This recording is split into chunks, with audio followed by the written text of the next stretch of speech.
Here we are, Derech Hashem, page 478, and we're at the Ramchal explains how this haspaot, how this influence can be accessed to the Torah. You're looking for the haspaot of Hashem.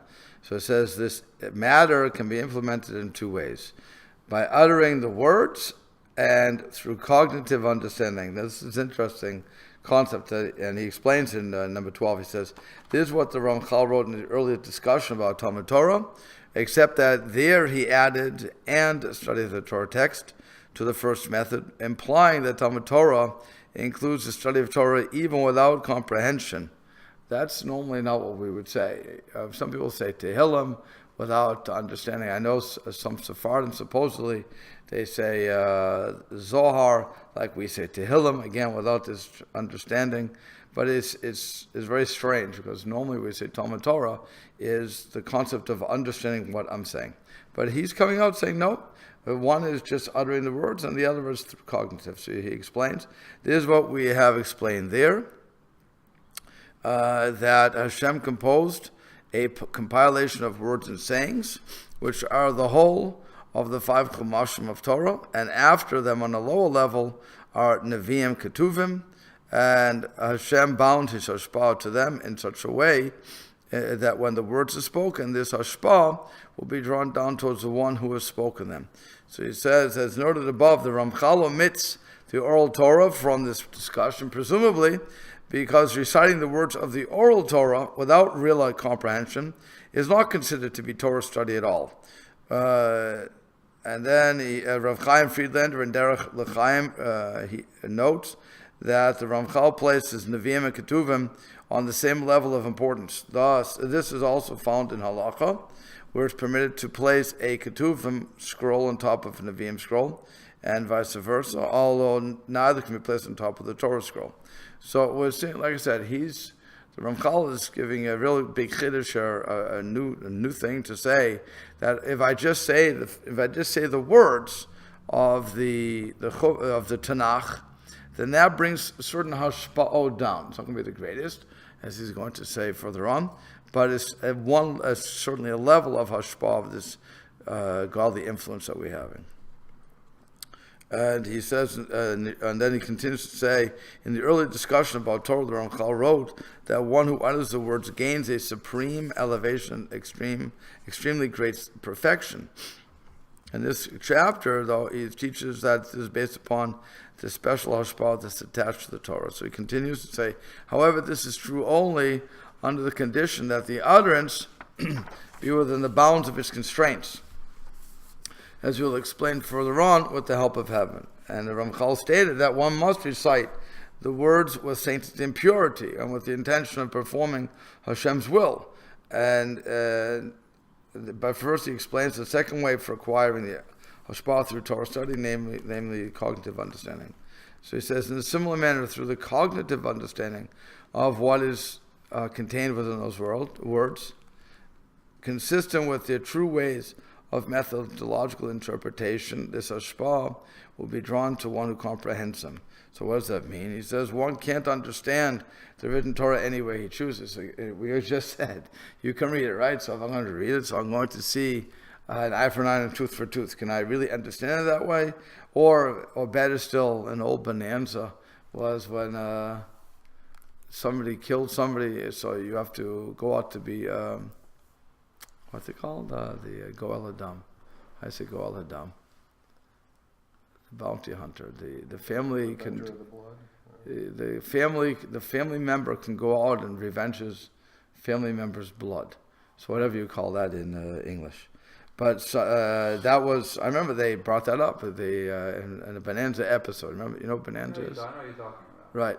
So they brought that up and said that they were following the Torah. Well, what the Ramchal is saying is we can't take everything we see literally. We can't interpret it how we want to do it.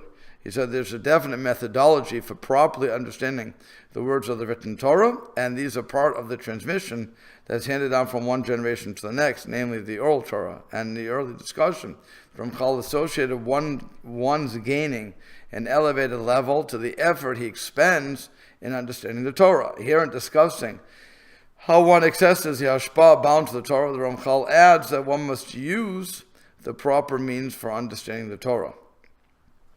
And then then it continues.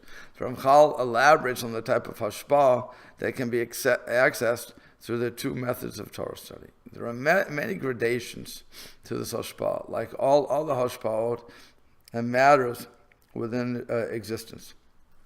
These gradations are distributed within the elements of utterance and cognitive understanding, according to what the divine wisdom saw as proper. Thus, reciting one section of Torah will draw downwards one level of hashpa, while reciting another section of Torah will draw down another level. And he says each section of the Chumash accesses his own unique hashpa. Everyone is therefore obligated to study all aspects of the Torah in order to receive complete perfection. And the same holds true for the cognitive understanding. Depending upon what section of Torah is understood, the appropriate hashpa will be drawn downwards. And he says, Ramchal stated that one can reach the highest highest levels of perfection, by achieving an understanding of the secrets and hidden meanings of the Torah. Again, it takes practice and it takes work. That's why he's going to get all these hashpas. But there's no element of Torah study that will not draw downwards one of the levels of this eminent hashpa if the necessary conditions are fulfilled. And he's saying, referring to the perfection one receives through Torah study, the Ramchal concluded his discussion in part 1 by stating, whatever he understands of them will establish and incorporate within his soul one of the highest levels of elevation and also true perfection. So it's an amazing thing what he's saying. On one level, if I just say the words of Torah, I get a certain hashpa. If I put in work to that, so I get a different level hashpa. He's going to keep saying that, he's going to keep spelling that out. But it's something that, again, people don't normally think about when I'm just going through Torah, even if I don't understand all the words. So you would think, oh, I shouldn't say it. No, you should say it, because the words are, as you said previously, are God's names, and if you mix the letters up and so on and so forth. And they're the key to the universe.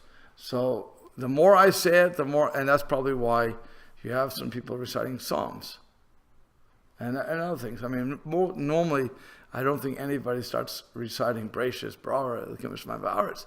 But I don't think anybody has to go through that. But imagine all the times that somebody's learning how to lane, and they're going through that parsha.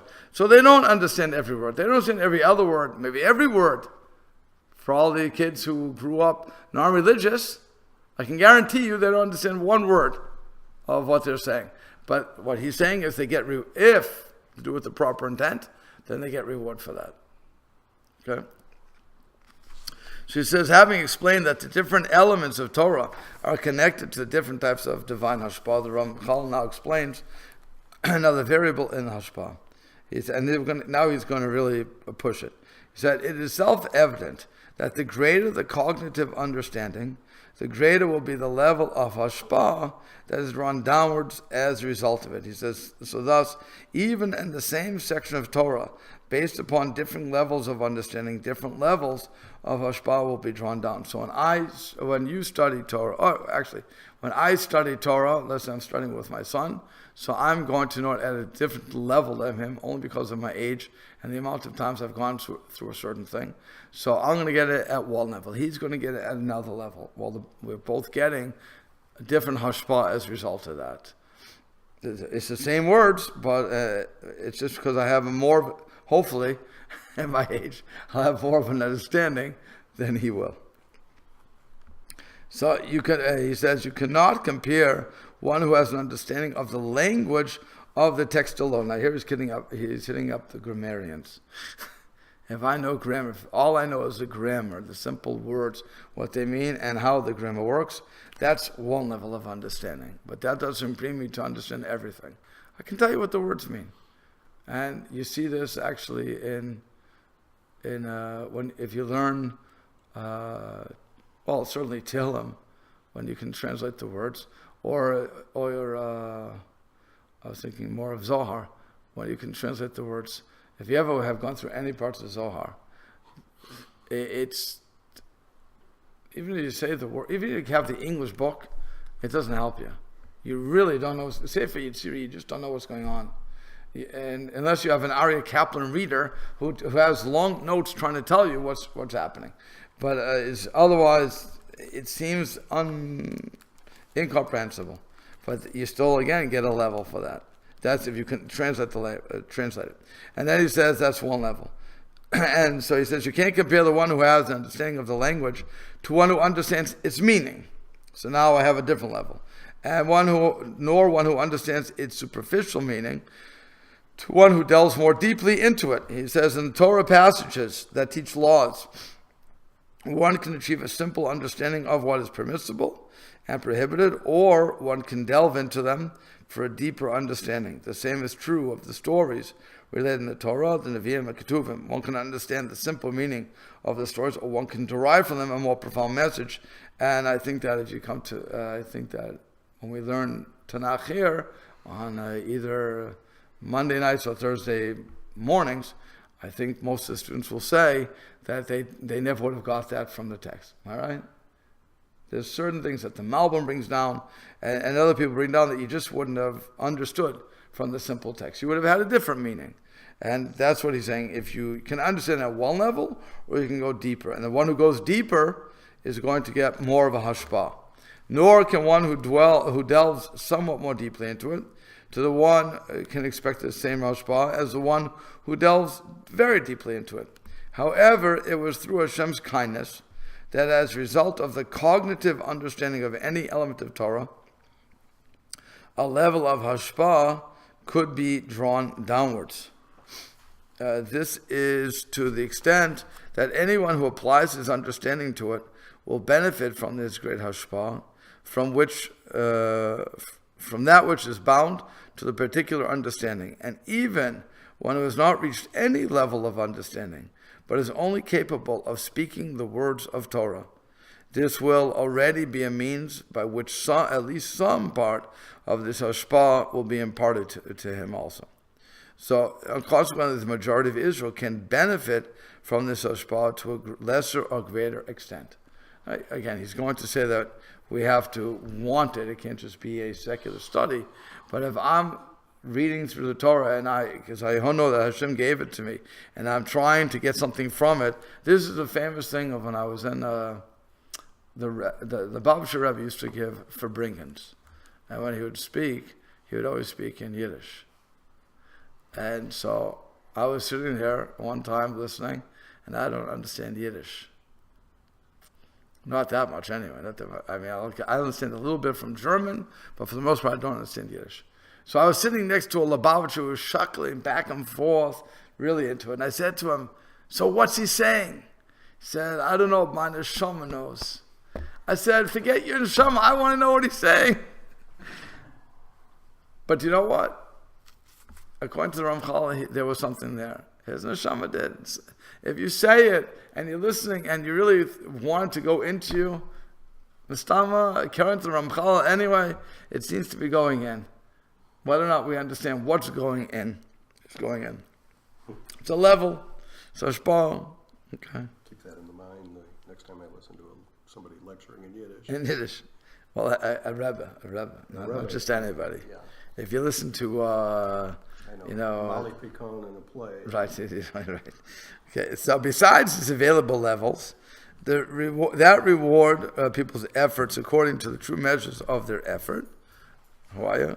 So he said, which means until now, we have been discussing only the effects of Torah study on the individual who is engaged in that study. The Ramchal now explains that Torah study has far more far-reaching effects. So he says, again, that besides these variable lessons that reward people's efforts according to the true measure of their effort, there also exists within it another level and distinction that is needed for the rectification of the creation as a whole.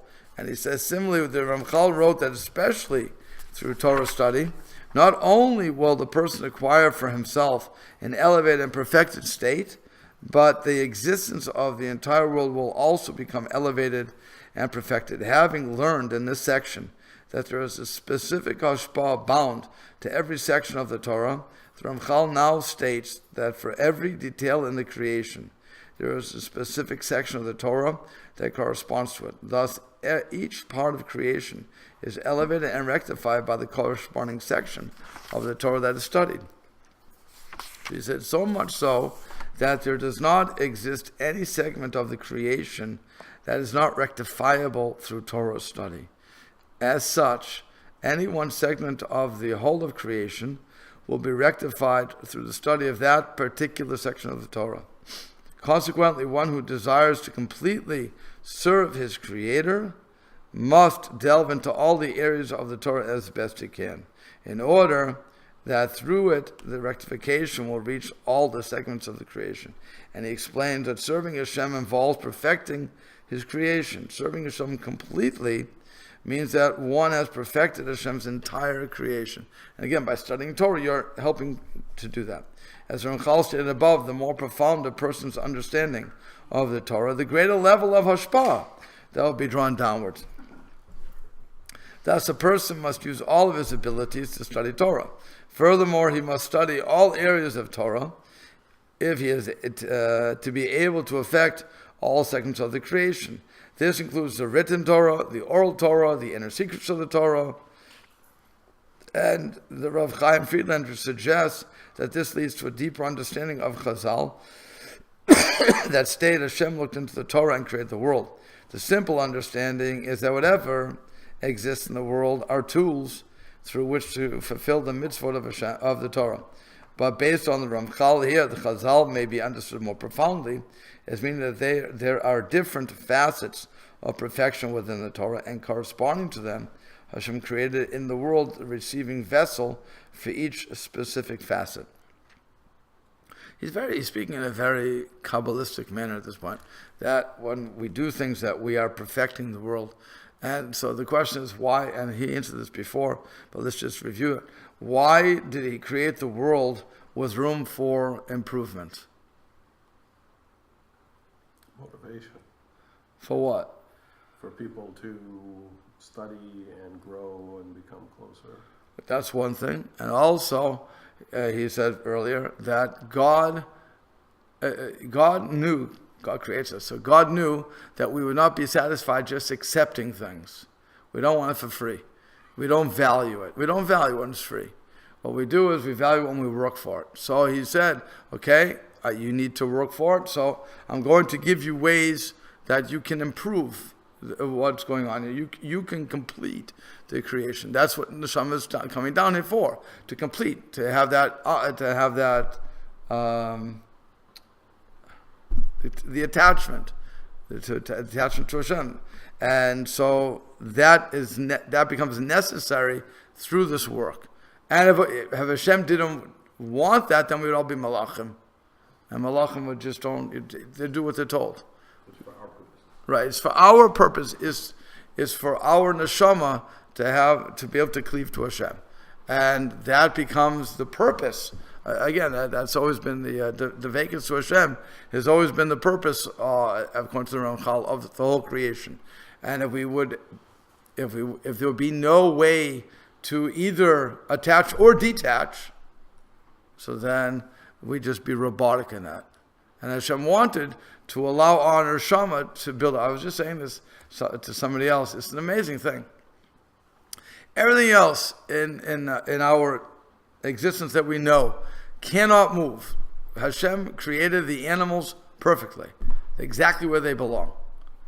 Okay? Their spiritual essence is exactly where they belong. We are the only part of creation, malachim are exactly where they belong. We're the only part of the creation that can move up or down. And elevate others. Right, and elevate others. We're the only ones that can do that, but only while we're alive, only while our neshama is attached to our goof, only while the soul is attached to the body. Once the soul and body are separate, the soul has got to wherever wherever it got. And that's it. There can be no improvement unless through relatives. That's why we say Kaddish and so on and so forth. That's why we do mitzvah. That's why we give donations in their memory. to try to elevate them, give them a kick up a little more, so on and so forth. But that neshama, has no more ability to do that. So when we're down on this planet, that's when Hashem says, okay, now's the time to work. Now you can do it. And again, you have that battle. Who's going to win? My earthly desires, my material, that desire and it's very strong, but also my spiritual desire. And again, they're equally balanced every single way, every single time throughout your entire life. There's never a time, I say this 1,000 times, there's never a time that my neshama is weaker than my goof. Never. They're always totally equal. And that's why it's totally up to me what I'm going to do. Am I going to follow the Torah, or am I not? If once you make one stronger than the other, free will goes out the door. We always have to remember that. So when we say that's why when Flip Wilson would say, "The devil made me do it," it's not a Jewish concept. That's a high order. I mean, that the world was created for our purposes. Yes, the world was created for us to attach. Argue that we're no better than animals. And people are wrong. Yeah. We are, but only if we are better than animals. Only if we choose to be. Otherwise, we're lower than animals. Again, animals are created perfectly. That's exactly where they are supposed to be. So we're the only ones that can move up or down. So if we decide to act like quote unquote animals, then we become lower than animals. Okay, that's what goes on there. Okay, so then he says. So in this vein, the Chazal, the rabbis told us, one should always divide his days in 3. A third in the study of the Torah, which is Tanakh. A third in the study of Mishnah, which is oral Torah, and finally a third in the study of Gemara. What's Gemara? So he says the reasons behind the Mishnah's rulings and the reconciliation of apparent contradictions between different Mishnayot. The Tosfot in the Avodah Zarah states that one who studies the Talmud Bavli touches upon all 3 sections, since they are all contained within it, which is probably why the yeshivas world left, in addition to the Reform movement, early history, where they were focusing more on Tanakh. So the Orthodox world left Tanakh incorrectly. I say that openly. It was a big mistake. But they went to the Gemara because the Gemara says that within the Bavli, everything is included. Imagine, if you will, that when the Rambam wrote his book, the Mishnah Torah, anybody who reads the introduction knows it's a famous introduction.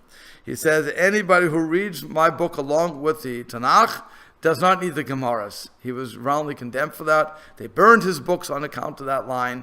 And really, he didn't say anything wrong.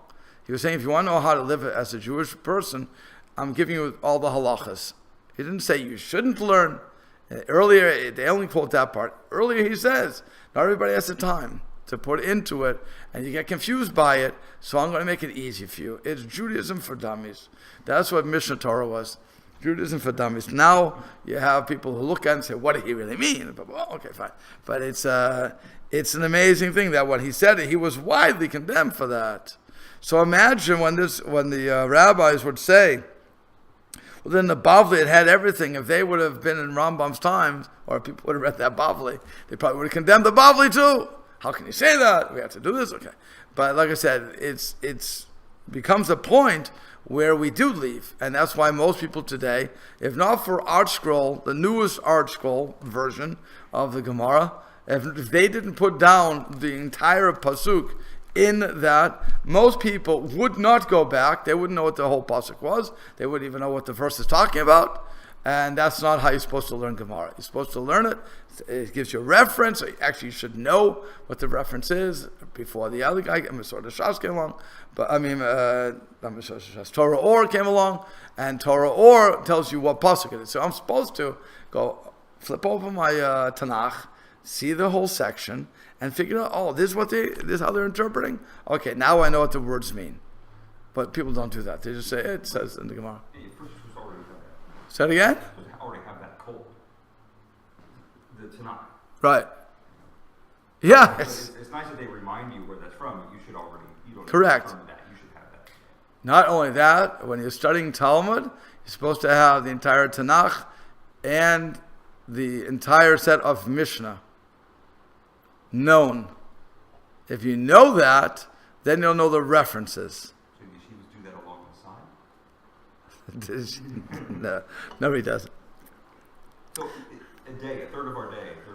Well, that's what that's what the Gemara is saying. The rabbi said a third of the day. So what does that mean? So he explains that, okay, he's going to come down to this. But what they're saying right now is that, until he takes, where is that? I lost it. Okay. Inclusive in this are all the heirs of the Torah. One should divide his time among them as well until he takes hold of them. So he's not saying you have to take a third. I mean, otherwise you can't work. Okay, so he's saying of the time you have, divide it into 3 pieces. Well, what was 3 hours? Right? Yeah, if you can, why not? And he should not neglect any one of them. He says that a person should make sure to learn all areas of Torah, which will give him an opportunity to rectify the entire creation and serve Hashem completely. Now this is where he's coming from.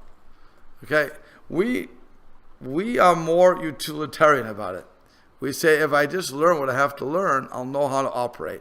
So I would learn the Kitzur Shulchan Aruch, I learned the Shulchan Aruch, I learned something that's very practical. So I'm not going to learn the laws of Karbanis because they're not practical, or Taharos, or Zeraim, unless if I would learn seeds, pay, and all that if I'm living in Israel. But if I'm not living in Israel, I need to learn it I'll just learn what I have to learn, sort of thing. But I'm going to learn it utilitarian. And again, so I must only learn the Gemaras that apply to me, which are very few.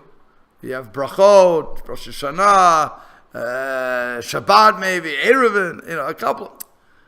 Out of all of Shas, I mean, they'll condemn you for this, but maybe 10 books. If you're lucky. Baba Kama, Baba Mashiach, Baba Batra, all the Babas. Okay, so they're all applicable today. But Chulin, some parts of Chulin, not everything in Chulin. Sefachim, please, leave me alone. I mean, what are you talking about? Okay, Gittin would be very... Gittin Kedusha, we have to know, okay. Ketubot. But again, there's not so many that are applicable today. So people would say, so what do I need to learn for? And he's saying, no, you don't understand. You need to learn all of this because it perfects the world. It's a different reason altogether now. Now it's just, I'm doing something greater than me. Each word I learn, each time I go through it, each level, I'm bringing down haspaot, and that's perfecting the world. And let's face it, I can't just do one thing and not the other, because otherwise, if I'm just looking at a supernal body, I'm only exercising my bicep, but not my tricep. And that's not good. I'll have a strong bicep, but not good tricep. And any good bodybuilder knows you have to have both bicep and tricep and, what's this called? Trapezes? Deltoids, whatever they're called. I forget what this is called. What's it called? No. Trapezes? Thank you. Trapezes muscle. Okay, so you want to get the whole thing. And then you want to get your 6-pack abs. They're already there. They're already here. We have to uncover them. By the way, that's an interesting thing. When you go to a doctor, they say the 6-pack, everybody has 6-pack abs. And I said to my doctor, well, where are they? He said they're hidden. But that's like Torah. Again, everything is perfected. I'm perfecting it. So each time I exercise, do a push-up, sit-up, whatever I'm supposed to do to get those 6-pack abs to appear, which I don't know if I'll ever see them in my lifetime. But okay. If you have enough 6-packs. If you have enough 6-packs, right. 6-packs from you used to be the amount of beers you buy. But exactly. That's all the 6-pack was. I never heard of this with abs. But it's...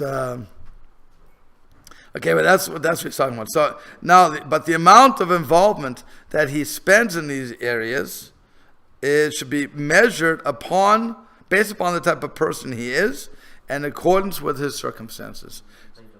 We're on page 485. So he says, although the Gemara says to divide one's time into thirds, the Ramchal does not seem to understand this literally. Similar to the Ran in Avodah Zarah, rather each person should give the proper amount of time to each area according to what is necessary. So if a person's working, most people work today, Baruch Hashem. So if you're going to work, you're coming home, you're tired. So to start To quit your job is not what we're asking for.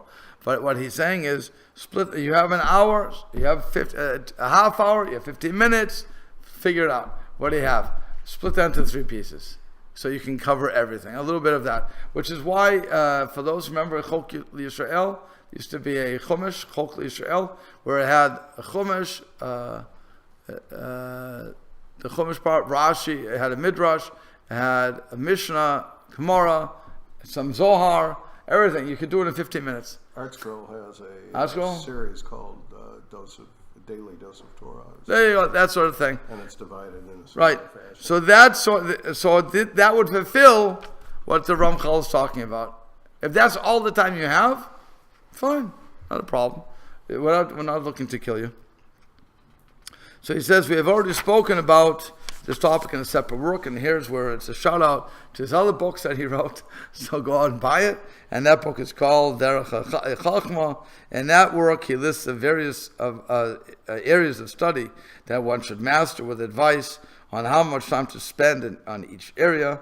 These are not divided into thirds, but rather according to the type of person he is, as Ramchal says here. And look there for the details. So he's advertising a book. Okay. The Ramchal introduces 2 conditions necessary for accessing the special haspaot of Torah. He says the prerequisites that must accompany the study of Torah are fear of Hashem within the study itself and the constant rectification of one's deeds. She says this refers to one's frame of mind while he is studying Torah. The Ramchal will elaborate on proper fear of Hashem below. Here, which fear again means respect. Here he discusses how it's necessary to access, in order to access the special haspaot brought through Torah study. And when he says that the concentrification of one's deeds, this refers to one's general conduct, not only when one is studying Torah, and it refers to overall rectification of his deeds, not just the intention to apply specifically what he learns. So he says this is so because the entire power of the Torah comes about only as a result of Hashem's having bound and associated his most noble haspaot to it. And he explains, if heaven forbid one learns the Torah in a secular manner, devoid of its divine nature, the Torah then becomes like any other study. In such a case, there is no special divine haspaot during his study of Torah. Now this explains a major principle that people have a problem with. How is it that people can go to college and teach Jewish studies, where they go through the Bible, they go through Midrash? I had plenty of teachers who did this. When I went to UMass Amherst, they could learn the Torah, they would know the Torah from what they studied, and they would know the Talmudic sections that they would be talking about, and then they could go out and have a cheeseburger. They were intermarried. There was no connection. It was as bad as a doctor who's fat and smokes and tells you you need to stop smoking and lose weight. And you look at him and say, gee, look in the mirror, man. So here you have these teachers who, again, they could quote verses to you, but they didn't change their life whatsoever. So the Ramchal, it always bothered me. Well, how could that be? You already know, you did this, you knew the Rashis, you knew everything. Like I said, you knew the Gemaras. And you can quote them. Why didn't they get you? And so he's answering, because they studied in a secular manner. That's why. So if I study in a secular manner, Hashem's not going to give me the haspaot. The haspaot has to be through a proper channel. I have to come with this Yirat Shamayim. If I don't study with Yirat Shamayim, a reason, I'm trying to have my Derech to Hashem, my attachment to Hashem, but I have to have that reverence for Hashem, that He gave me this book, and I have to learn it so that I can connect to Hashem. If I don't have that, so then I'm not going to connect. I might as well just be one of the other teachers who just gets paid for teaching and writes all the fancy papers, publish or perish, sort of thing. Fine, I can write those. Not a problem. Doesn't change my life, though. Who defines that? Who defines what? That motivation or lack of motivation. I'm guessing the Jewish Studies department at IU in Bloomington is full of people who are, pursuing Pursuing? Torah. Right. And at IU in the Jewish Studies Department, so they can, or in Cincinnati, so they can get their rabbinical degree, so they can, if you ask them, they're on it. So They're on Yirat Shamayim? Sure. I If you ask them, right? I would question that they would say yes to that. Oh, okay. I would greatly question. I know that my professors. Say it again? So if you go to Hebrew National, they'll tell you. Right. So I know that my professors in UMass never preached Yirat Shamayim. They never. There wasn't even a concept in their brain. Again, they were intermarried, so they never looked at it like that. They saw it as a book that is written by scholars over the years, not a book written by God. And yeah, it had some value to it. I'm not going to argue they would. I'm not going to say they wouldn't say it has any value after all they're teaching it, but it was. You looked at it for morals, maybe if it matched your morals, or you. Right, I mean, that's what it was. When it didn't match your morals, you ignored it. Thus, you have gay rabbis, and again, all those gay rabbis that are going to slap me. But that's where you have that disconnect. How can you be gay, openly gay anyway, and when the Torah says clearly not? I would just assume that they would think that they are. They would say they are.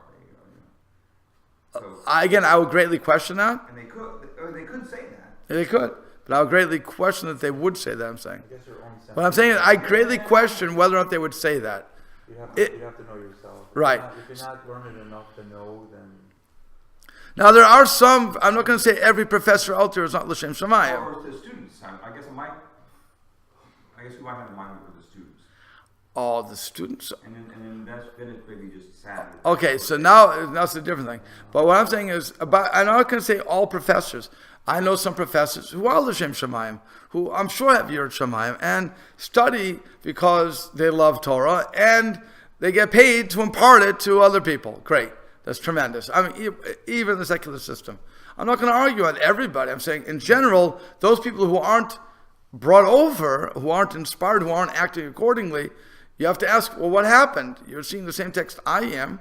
You're involved with it, so why don't you have the same feeling? And so the Ramchal is saying, because they're coming from a different approach. He's just explaining why there's a disconnect.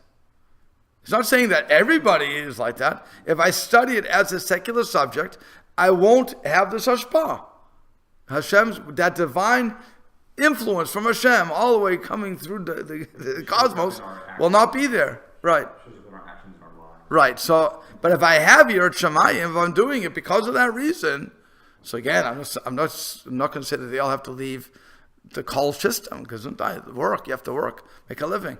But it's when you see that there's no connect, then you can say, oh, so maybe the Ramchal's right because you're approaching it from a secular point of view. And my professors, personally, I can tell you there was one of them who approached it from a religious point of view. Not one. Now here in Notre Dame, of course they will. Some of them will. Not all of them, but some of them will. And fine. And IU I can't answer for Bloomington. But like I said, normally you're not going to get Orthodox or even staunch conservative, and even staunch conservative still hold that Torah was not written by God. They hold it was written by man.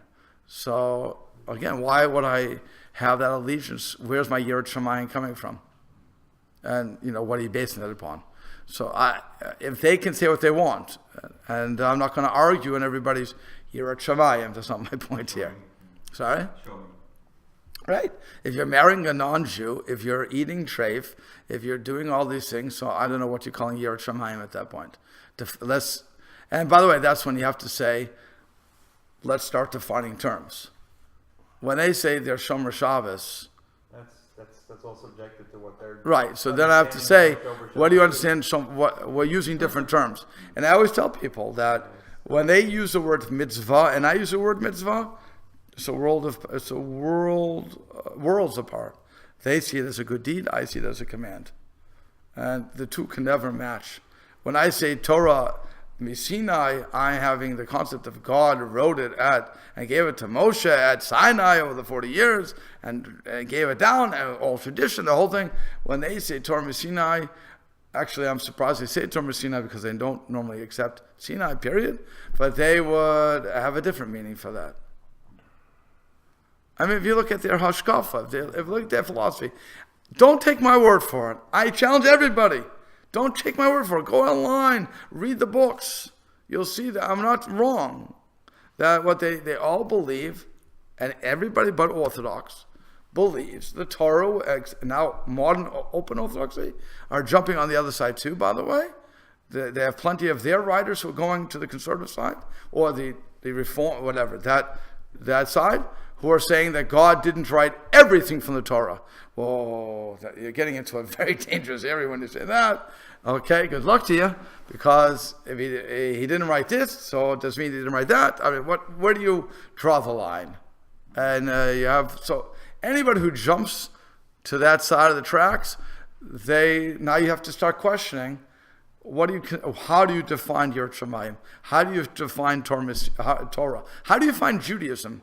Let's start defining who we are and what we mean, and then we can have a discussion, because I'll know what you mean.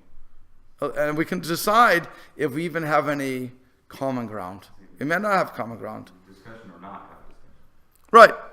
We may decide we don't have any common ground and have a good day. You all do what you do, I do what I do, and I know not to marry your people, and you know not to marry mine. Sorry?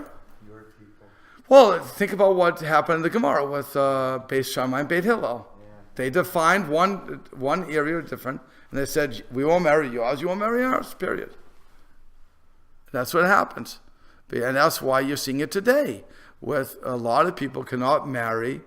If you were in the conservative reform or secular world, then you really have to prove, first of all, you're Jewish. Follow back.